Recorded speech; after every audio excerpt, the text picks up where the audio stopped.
what appears to be organic grassroots, which is what some people think of this as word of mouth, evangelical activity on the part of our customers because we do such a great job. That causes this bottom-up swell of customers. It happens at the local level for some businesses. It happens on a national level for some brands. But we're probably talking about less than 5% of businesses and brands.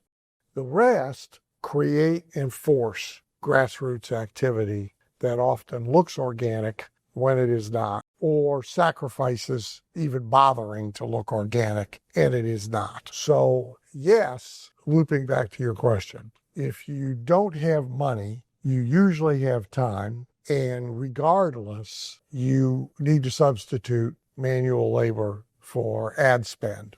Kind of that simple. But my point is, even when you do have money, and even when you do the ad spend, you should still lay all the grassroots marketing underneath it.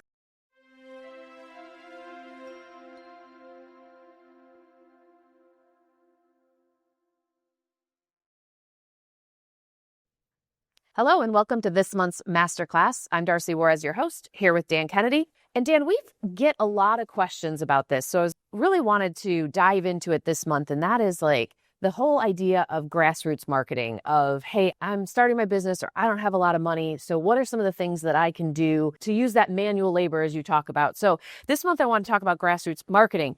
So can you start off by defining that for us? Yeah, so first of all, manual labor's got the bad rap. There's actually nothing wrong with it. It's still, so grassroots marketing is a term that comes from politics. It means bottom up, not top down. You can only do so much top down with advertising. So in the political realm, a lot of it is shifted to online, but not all. A lot of TV spend still, etc. But watch a campaign. What they call the ground game, how many offices they have in a state with a pro running it, and then how many volunteers they got, how many doors those volunteers go knock on, how many yards they get a sign stuck in, how many people they get to the potluck. This is all still essential. It hasn't gone away. And we're recording this, 22 days or so from the 2024 election. And previously, when Trump won in 2016, he won without much of a organized ground game at all. But the whole thing was aberrant. He snuck up on the competition because nobody took him seriously. And he was a media force for free earned media, unlike anything. And he bumped ratings. And since nobody took him seriously, he got media everywhere. CNN, NBC, wherever. And he mastered the big giant rally, which is his version of manual labor. And from now until the end, for example, he's probably going to be doing 3 of those a day. Wow. Now, one of the reasons he probably lost in 2020 by a very thin margin is ground game, is the grassroots being organized. So he had a lot of enthusiastic evangelical people out there, but not organized, right? Not a room with 200 at a phone bank and a manager and all that, right? Now, this time, Laura Trump has put a lot of that in place. So we shall see. But it's very hard, even as all this other media has come to us. It's very hard to actually win without the ground game, without the grassroots, without the bottom up. Now, what appears to be organic grassroots, which is what some people think of this as word of mouth, evangelical activity on the part of our customers because we do such a great job.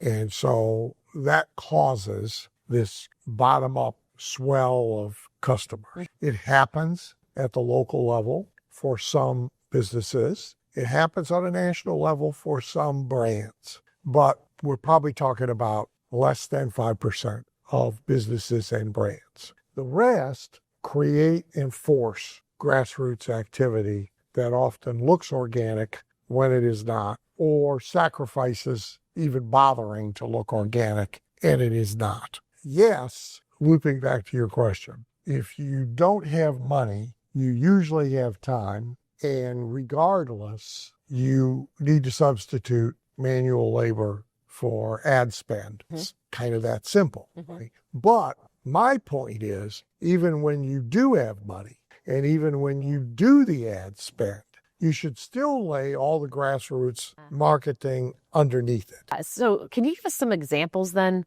Sure, I'll give you one of the simplest, which is in the grassroots marketing book. It's called the 5-house rule. Okay. And so your house, the neighbor on either side, the house directly across the street from you, and his neighbors. Okay. They all are a lot alike. The people who live in those houses are more alike than different. There's exceptions, but basically there's parts of my neighborhood where everybody has kids. There's parts of my neighborhood where nobody has kids. There's no rule about it. It wasn't organized by the community. It just happens organically. People with kids out buying a house see bicycles and basketball hoops, and that's where they want to be. So their kids have somebody to play with. People with no kids see basketball hoops and bicycles, and they want to be 3 streets over where it's quieter, right? So it happens really tight with 5. Furthermore, they are all watching each other. They're right on top of each other. So almost nothing happens with your house that at least one or more of these 5 don't see. If there's a truck in the driveway, they see it. Yeah. If there's an ambulance, they see it. If you have guests over for a party, they see it. Right? And they're nosy. And if you buy something that is visible, they're aware that you bought it. Yeah. Right? Yep. So kind of whatever one in this little 5-house area is buying, at least one of the others could. So let's say you get your roof replaced, or you get the new thing they spray that buys you an extra 5 years on your roof. Chances are these houses were all built about the same time. Yep.